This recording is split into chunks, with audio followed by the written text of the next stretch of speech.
Okay, as in go? Sorry, 1 second. Forktales, a podcast that feeds the food and beverage world. Oh, awesome.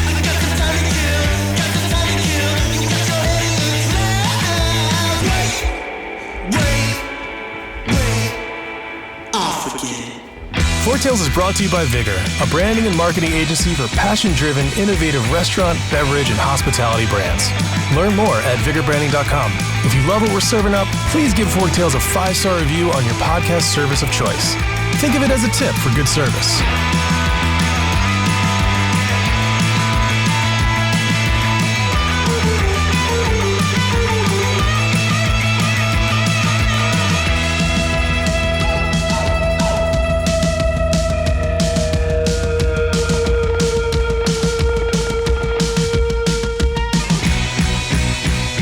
Everyone, today I'm joined by my friend Carin Stutz. She's the president and CEO of Native Foods. And if you are not familiar with Native Foods yet, you're about to get very familiar. It's an interesting concept, and we're going to dive into that and so much more on today's episode. Before we do, Carin, say hello and give a little bit of backstory. Hey, Joseph. It's fun to spend a little time together, and thanks for the opportunity to talk about Native Foods, about the industry. Native Foods, we always say we're kind of the OG of vegan restaurants, right? We started back in 1994, long before anybody was really thinking about plant-based food. So the brand has really stood the test of time. We have 12 locations. We're in 3 states. We're in California, Colorado, and Illinois. And it's just, boy, what a time to be in plant-based dining right now.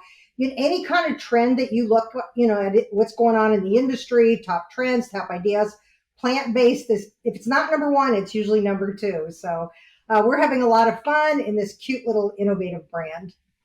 I love it. So speaking about you first a little bit here, this isn't your first rodeo. And I'm not very convinced that one rodeo would be enough to make you a pro anyway. But you've held a number of leadership positions. You've been at the helm of Red Robin, Applebee's, Wendy's. How do you make the transition from brands of that size to a brand that is scrappy, growing, and the size, I think you said 12?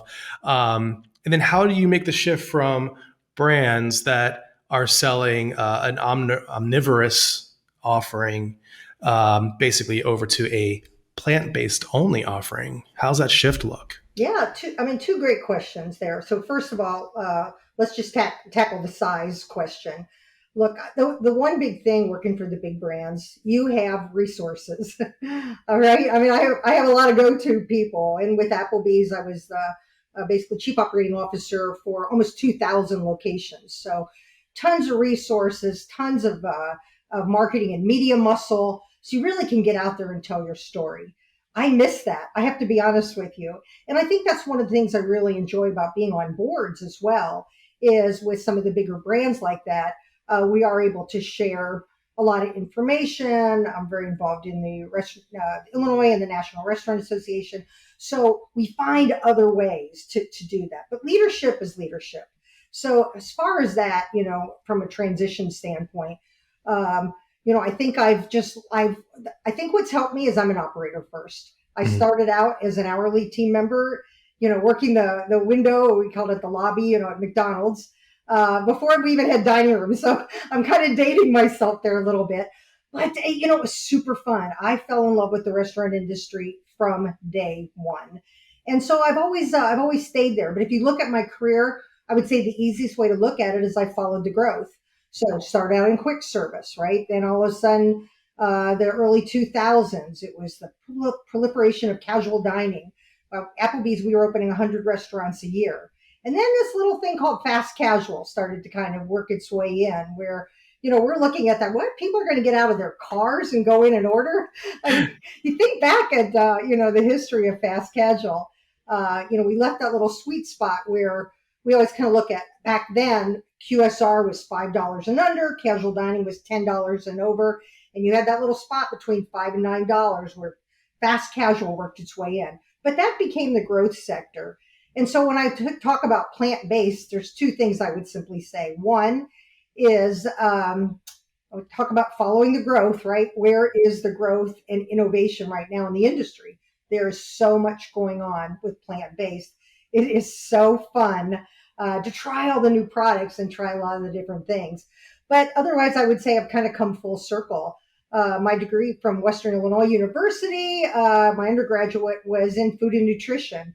And my final food science project was back then. I don't know if you're familiar with Cincinnati, but there's a traditional dish back there called Geta. Have you heard of that? It's kind of like a meat extender, an old German depression dish. And instead of you normally make it with like hot sausage and ground beef, I made it with what back then we called TVP, which is soy texture vegetable protein. So even back 40 some odd years ago, I was Wow. already thinking about, plant-based substitutions. I've never really been that big of a meat eater. I love sides. So Yeah. super good. The plant based stuff is really interesting. Obviously, for everything said, I feel like every year it's a trend, um, and I know that the plant based industry, as far as sourcing, has been troubled a little bit lately, at least with some of the leaders. What are your outlooks there? How do we overcome the issue where I believe it was Beyond Foods really wasn't able to supply Yum Brands with the orders that they needed and the quality that they were looking for, especially with those chicken nuggets, or they looked like erasers. Very good.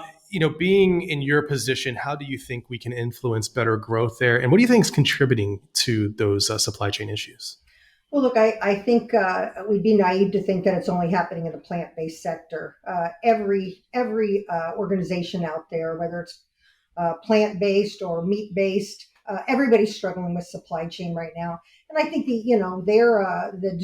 distribution companies are struggling with some of the same staffing challenges as many of us are. So I don't think that we are alone there. One of the advantages I will say is because we are plant based, we can make anything. It's not like I have to have an animal, right? Um, everything that we sell comes out of a garden, so I can make any of our products in house, and so that's one way we do answer. We can answer that question. Our team members, and in most of our restaurant, again, we've been around a long time, is scratch cooking. So our burgers, and like I said, any of the products that we have, we're certainly able to make. So that does make a big difference. Yeah. So one of the things that I also have been thinking about too is when we talk about the scratch made and we just talk about the very nature of creating these products at scale. If we take a step back, many people don't quite realize this, but going way back in time, canning and processed foods and TV dinners, these things were innovative at the time. These Mm-hmm. things were answers to a call, I believe at that time, from traditionally women being overwhelmed in the kitchen and then having to juggle like entering into the workforce and things like that. And so they were fantastic. We now know, looking back, that these things have created health issues with the overprocessed nature. So one of the things that I've been concerned with personally is, hey, this sounds great, but there seems to be a lot of processing happening here to make fake cheese, to make faux turkey, tofurkey, and things like that. You being more ingrained, can you shed some light as to, am I correct in that apprehension, or is it just a mirage? Like, is it actually very healthily made and things like that? Yeah, I think just like any food that you're going to buy anywhere, there's certainly items that are over processed. I think you just have to draw a line in the sand of what you're going to sell within your brand. Our chef is Chris Berkey. He's out of St. Louis. He's been vegan, I want to say 28 years. And the man can make anything. You say, I want a substitute for a burger or your favorite, Thanksgiving meal. He can put it together, and I swear you cannot tell the difference. He's absolutely amazing. But he is a traditionalist to say, you know what, I don't want to use more than 4 or 5 ingredients, anything that you've heard of. And I think because we do a lot of scratch cooking and a lot of our things in house, we don't need all of those different additives or things like that, because all that really, I think from the industry perspective, what those do is just give us longer shelf life, right? Doesn't really help with food quality. Typically, it's really all about shelf life. So if you're making your own ingredients, you're making your own sauces and things like that, you really don't need those. But I think you're absolutely right in a lot of ways, Joseph. The first thing that I looked at coming on board was just sodium levels. And look, I'll admit we're still a little bit high, but I think most companies and most food even that we eat at home. We have a tendency to oversalt. But the first thing I did was reduce sodium levels 25% Oh, wow. in all of our products. And honestly, they taste better. Yeah. So Yeah. yeah, so sometimes I think, that we have to look at those. And then we went through like all of the lists, like I think, the Paneras, Whole Foods, everybody, they'll have their do not use list or their no list or whatever they title it. And we looked at all of our ingredients to make sure that we don't have any of those either. So Emily Drain, who runs our supply chain, when she sources, the first thing she has to look at are the ingredients to say, are these going to fit with what we're willing to offer our guests? Because we believe good, wholesome ingredients have to come first. That's great. Yeah, that's fantastic to know. I mean, I always made fun. So I'm not vegan, but I had some friends who were, and I would see the stuff they're eating. I'm like, that is horrible for your body. Like, there's no way these words that you cannot pronounce are good. So it's good to hear that Native Foods approach is a little more purist and idealist, and that you are cognizant of some of those issues and challenges, and that you're overcoming them. One of the other issues and challenges that I see with a growing brand, any brand for that matter, is growth. And what I warn some of our clients about here at Vigor is, yeah, you may be a Florida-based brand that has an opportunity to franchise in Utah. The question is that the right choice? So you guys are in, I think you said 3 or 4 states? Three. 3 states. What has led to selecting those locations, and how has it been trying to manage uniform operations and things like that across that footprint? I first of all, if anybody ever gets up as a leader of an organization and doesn't first give mad respect to their team members, they're missing the point. Our team members on the front line who believe in the brand and believe in the mission truly make it happen every day. As far as where we're located, look, a lot of trends typically start on the coast, right? New York, California, kind of the East Coast, West Coast things. And, that's typically where you're going to see, newer ingredients or trendier ingredients, or like I said, plant-based food. And so naturally, I think it was the perfect place for a brand like ours to start. And then things start to move either towards major metropolitan areas and then ultimately out to the suburbs. So vegan by nature, plant-based by nature. Look, everybody isn't willing to come out and try it, although they should. I'll try to convince you of that. But and the way you look at it is you've got to have a good amount of density too, so you have enough guests, and households that are willing to come in and try you to be able to have a successful brand. One of the big learnings of the pandemic, though, and for a lot of us who are primarily urban brands, you really wanted to have a more diverse portfolio, right? So with this trend of working from home right now, it's been a little challenging for us because we pay rent for a pretty big daytime population that's no longer in the cities. They're coming back. I think I live downtown Chicago. That's where I'm talking to you from. But we're about, they say on the peak days, which is primarily Wednesday, and Tuesday, Wednesday, Thursday are really our bigger days right now, being in the industry. And other than that, people are typically working from home. But about 45% of the workforce is back. That's great. That's good to understand the growth trajectory. I've seen a lot of brands fail out, specifically in a franchise model, where they just stretch themselves way too thin, going after the dollar. But the urban areas do seem to be a strong driver. One thing that I think that I've been notably ignorantly unexpected was that veganism is huge in the African American community.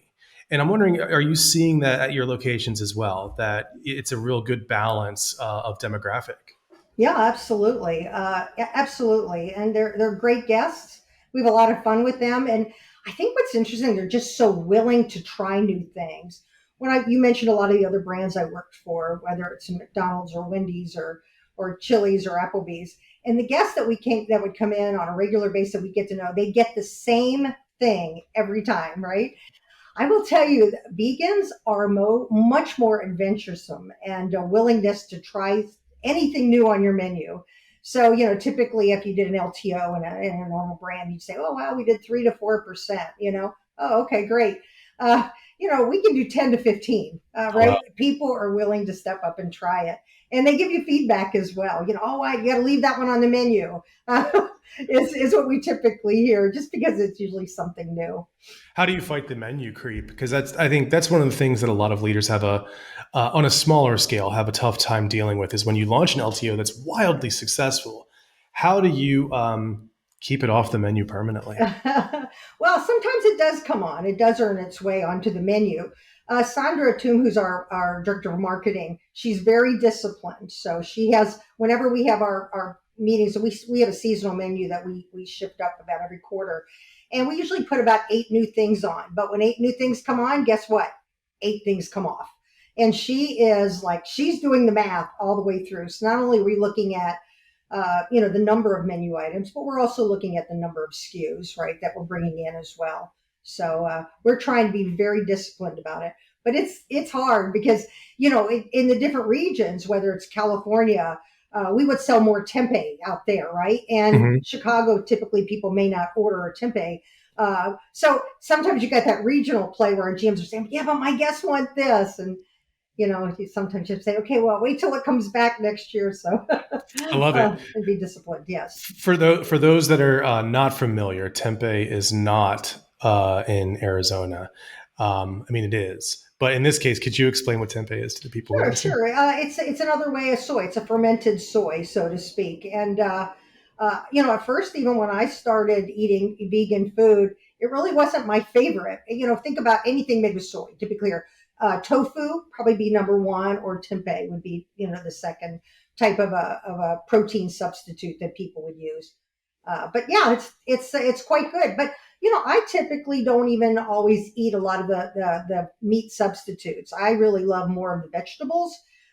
So a cauliflower shawarma or po' boy would be perfect for me as well.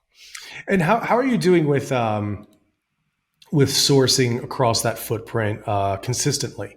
So I presume, since this is such a plant-forward concept, that the consistency of ingredients is top priority. And I hate to throw shade at US Foods or Cisco or one of the other big carriers, but a lot of times their quality of product is at I would say, a high median, but median nonetheless, because it has to be sourced across the nation. How are you doing with that? Well, again, we make a lot of our own items, that are sauces. We can make sour cream. We can make vegan butter, right? We can make all of those type of things in-house. So, but yeah, the quality of ingredients do matter. I think that's really the biggest challenge for our brand right now, often, is supply chain, simply because we have 12 restaurants in 3 states. We're pretty spread out. We really don't sell enough to be a major player for one of these big distribution centers, right? So we rely a lot on like Dot Foods, and we do a lot of specialty orders as well. So they're terrific to work with. But we've seen, a lot of mergers and acquisitions. One of the big players from vegan cheese, Follow Your Heart, was just bought out, and so all of a sudden you see a disruption in the supply chain there as well. So it continues to happen. I will say, we have more requests from companies today to bring product to us, to take a look at, to see if it's something we put on our menu. So getting the product and seeing some great new ideas is never going to be our challenge. There are more new items from, seafood and, pea protein, fava bean protein, different types of things coming at us. Supply chain, though, how do we get them to the restaurant? So being as small as we are, we have to rely on the manufacturer to say, you need to tell us how you can get it to our restaurants. We just can't take that on. Yeah, that makes a lot of sense. That's great. The proteins, I think, are always a fun one, along with the alternative milks. I think, for the non-vegan folks out there, we're all sort of looking like, what does that even mean? But some of it has turned out really well. So in your opinion, what has been some of the most surprising products? Meaning, I did not expect that to taste so good. I would say probably the new chicken products are coming out, right? So we have a new chicken tender that we've been using for the last year. And we had one that we would cut up almost in little sticks to be like a so-called chicken wing type of a substitute. A lot of work. And we worked with another manufacturer that was able to help us work together and come up with an item that that is absolutely delicious. I would say the innovation that we've seen in the chicken substitutes, I literally had guests come across the counter and say, this is supposed to be a vegan restaurant. You are serving me real chicken, And I'm like, oh my God, that's like the best compliment you could ever give me. But it is honestly, it's so hard to tell. I just did with the Chicago Public Schools, they have a culinary program. And so Emily and I went out and last week and we talked a little bit about plant-based dining. You could see, these inner city kids were like, okay, here they are, going to tell us about plant-based dining. And we talked about celebrities who are vegan and things like that, whether it's Billie Eilish or Lizzo or Beyonce and Jay-Z. Well, that started to get their attention, as far as that.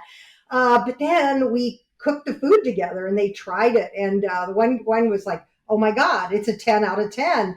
Can I have another one?" And one guy goes, "I could go vegan." I go, "Well, okay, that's probably a stretch to get started." But I love the fact that they thought the food was fantastic and could absolutely not identify the fact that it wasn't, from an animal. And that's the goal. Yeah, it's truly, I can't believe it's not butter, but like fully vegan. So the vegetarian and vegan audience, I think that's another big one that is a lot of brands who are at varying degrees of believability and all that, adopting some vegan products onto their menu. The audience size is about 15% of the population, but flexitarian is much larger. So how is it marketing and or communicating with flexitarian different than purists in the vegan vegetarian world? Yeah, and we're having that conversation, and we're actually kind of doing a couple of side by side tests right now to say, okay, let's put this ad out to vegans, and let's put this ad out to flexitarians, and see which one we're going to get the most return. So so far, I will tell you, the biggest return is still your vegan audience, right? Because you already know that they're going to support you, so you put something out there that's new or an LTO, and they do come in. So it's much more challenging to find that flexitarian audience. Do we go from them more from I think from a lifestyle perspective is where we're starting to see, a better response. So you really can't go at them from vegan. You have, and look, there's a big difference between, I think Technomic had done a survey 3 or 4 years ago and said, how many of you would try vegan food? I mean, it was less than 10%. How many of you would try plant-based food? It was like 57%. Basically the same thing, but it's all marketing, right? I kind of look at it this way. Vegan is such a lifestyle. You have made a choice in your entire being that animal products, I'm not going to ever wear leather, right?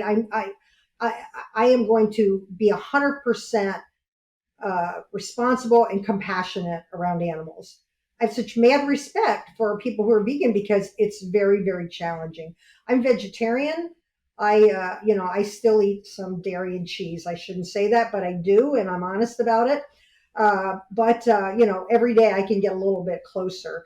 But yeah, that's really it. It's and to build a restaurant brand, you have to be able to reach the flexitarian. We don't look at ourselves as being judgmental, right? And sometimes the hardcore activist vegan can be very judgmental, where we're like, okay, if we can get you to try one meal and you love it, the chances are you're going to come back for a second. So we'll try to build you towards, being I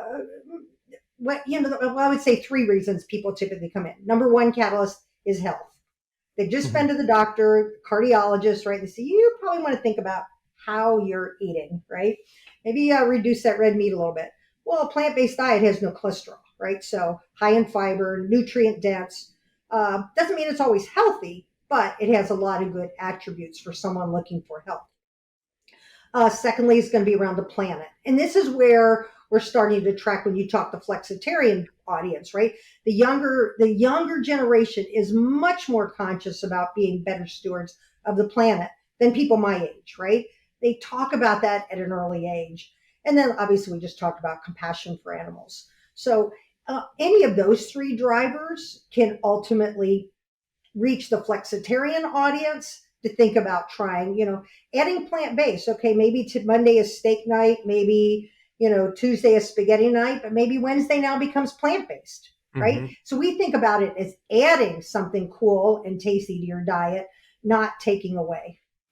I love that. And when we start to talk about the footprint on the earth and the sustainability of how we eat, specifically in westernized cultures, Sure. um, I am definitely more for vegan than the other one, which is the bug people. I swear every year is the year of the bugs. And I'm like, I'm No, sorry, man. thank you. I'm not Hard going to eat. pass. Yeah. And then when I really start to rationalize it, I'm like, well, lobsters and crabs really are pretty much the cockroaches of the ocean. So what's the real difference? And I just can't get to it yet. And I don't think a lot of us can, but veganism, and I think at least vegetarianism being maybe the first step, I think is a lot easier to stomach, even if it's a visual issue that we have to overcome. In your opinion, what is next for the plant-based restaurant industry? What trends are you keeping your eye on? And are there special things that you're allowed to talk about that you may be testing on your menu?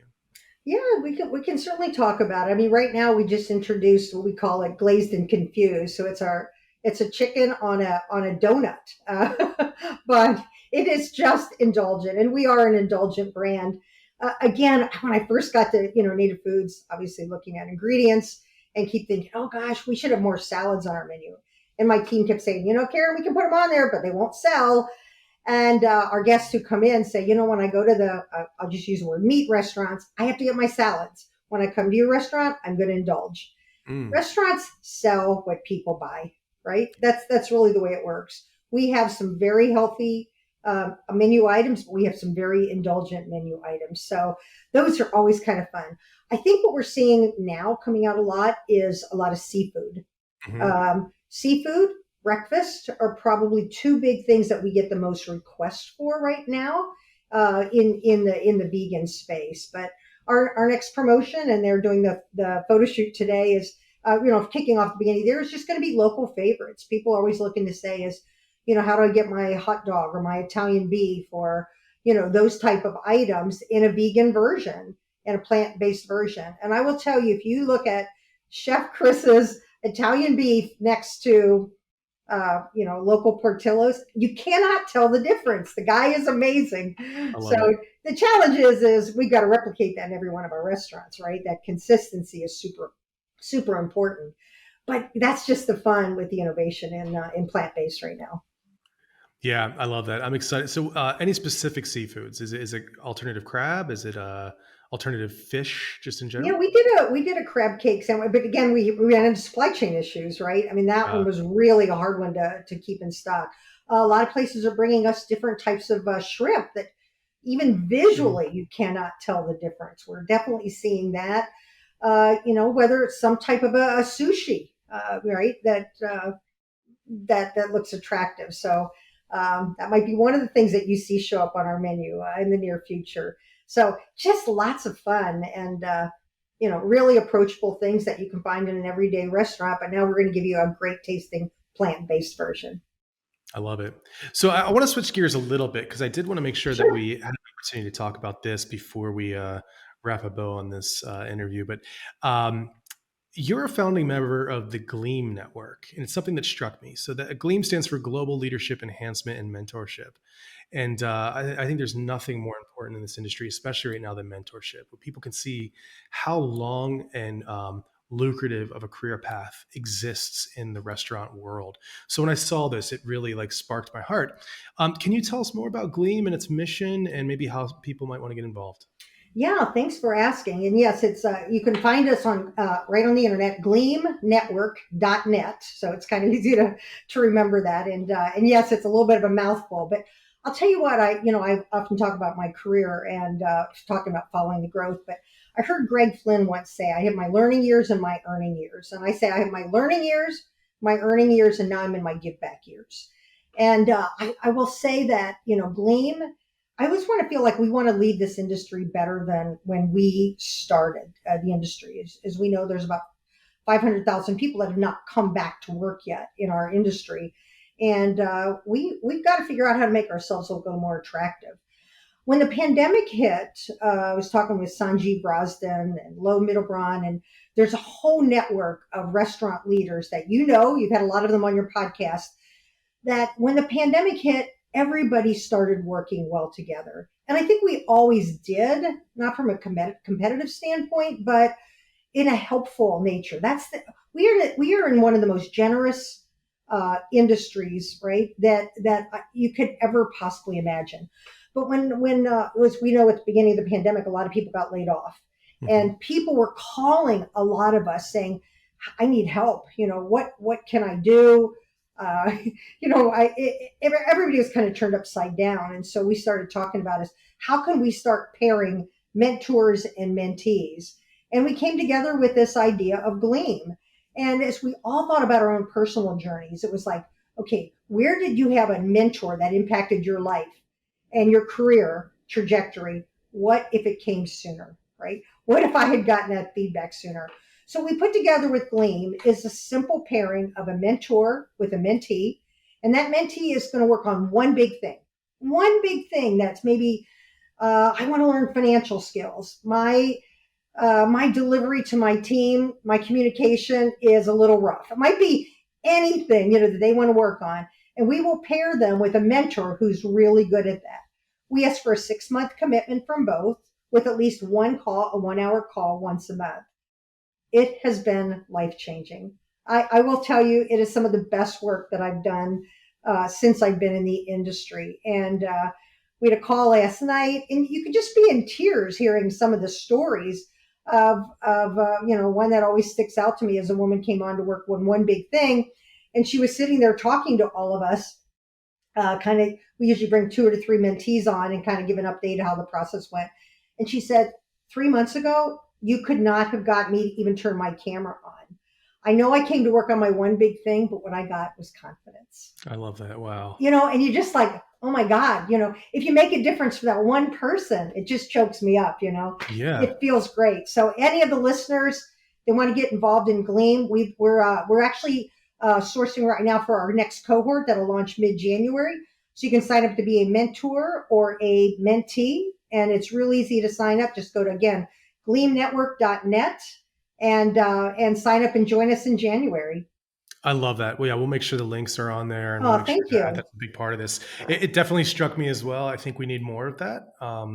This industry, you graze the surface. It is, if you want to come at it from a money standpoint, it is the absolute backbone of the entire nation's economy. Period. End of story.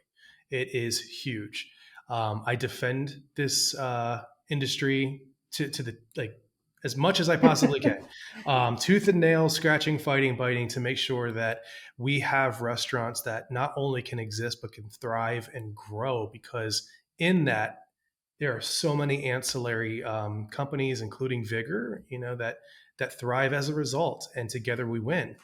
So there's a few more questions. Okay. One is usually the final question, but I do have a final question. Okay. So the final question is, if you had one final meal, what would you eat, where, and why? Oh gosh. Gosh, I just love food. I think one of the most memorable meals that I had that I would go back for, in that one little top part of Italy, kind of at the where the cup of the boot is, that Cinque Terre area, where you kind of get to go, you hike the 5 cities. And I know some people will take that hike and try to say, okay, how fast can I get through that big hike and do it in an hour or so? I did it in 7 hours and ate and drank along the way. Along the way, I found this pesto lasagna. Oh my God. It was so incredible. I Amazing. would eat that almost every day. So, yes, if you get to Cinque Terre and you get to Italy, they are so well known for pesto up in that area. It's incredible. Gosh, yeah, my mouth is watering thinking about it. My wife and I were. Joseph, can I ask you the same question? Yeah, absolutely. So for those who haven't heard it already, mine is definitely a Thanksgiving dinner. So, Mm. not to go against the topic of this interview, but it would be a turkey with mashed potatoes and gravy. And my mother makes, and now I make, a stuffing that is just it is next level. Nothing touches it, and it uses 4 different kinds of bread. Wow. So a sourdough, a white bread, a wheat bread, and a pumpernickel rye. Oh, And it's just a flavor experience. I love it so much. I So love hearing that. That's great. yeah, all day long, and I would have it at the table with as much family and friends as I could possibly fit in that space. Um, so yeah, I know that for a fact. I love that. So the final question. This is your mic drop moment. So Okay. I have no idea where this is going. Okay. this is I am setting you up for the slammest of slam dunks. Um, what do you say to people who insist that a plant-based burger can never, ever, ever, ever be as good as an animal-based burger? Oh, wow. Well, I'd say you probably haven't tried the right one. And so just real quick on burgers, and I don't believe that the best burger has been created yet from a plant-based standpoint. Ours is kind of a mushroom, vital wheat gluten is the basis of ours, and I think as I'm watching innovation, someone's going to make one better than we do. I get that, but a burger to me is not about the burger; it's about a nice caramelized bun, great condiments. If the searing of that burger patty is really great, it'll be to the point where people will not be able to tell the difference. So yeah, just get out there and try some, and I think you'll be pleasantly surprised. I I love it. love that question. That was fun. Wonderful. Well, Carin, thanks for taking the time out today. I know your time is precious. I love what you're doing with Gleam, and I love what you're doing with Native Foods. And I can't wait to see this growth continue on both parts. How can people connect with you? You can reach me at any of the social media platforms. Carin.Stutz at nativefoods.com, or Carin Stutz on Twitter or Facebook or LinkedIn. Pretty easy to find. I know it's a weird spelling, Carin with the C, Carin, but yeah, happy to hear from anyone. And again, thank you for having me. And this was a lot of fun, and love what you're doing for our industry. Thanks, Joseph. Absolutely. Thanks, Carin. Talk real soon. Okay. If you love what we served up, please follow us at Vigor Branding on Instagram, LinkedIn, YouTube, and Medium. Forktales is produced by the team at Vigor. Audio and video post-productions provided by Zencaster. Music performed by Jet Trash and licensed through musicbed.com. Joseph handles his own hair, makeup, and stunts. Copyright 2003 to 2021, Vigor Graphic Design LLC, all rights reserved.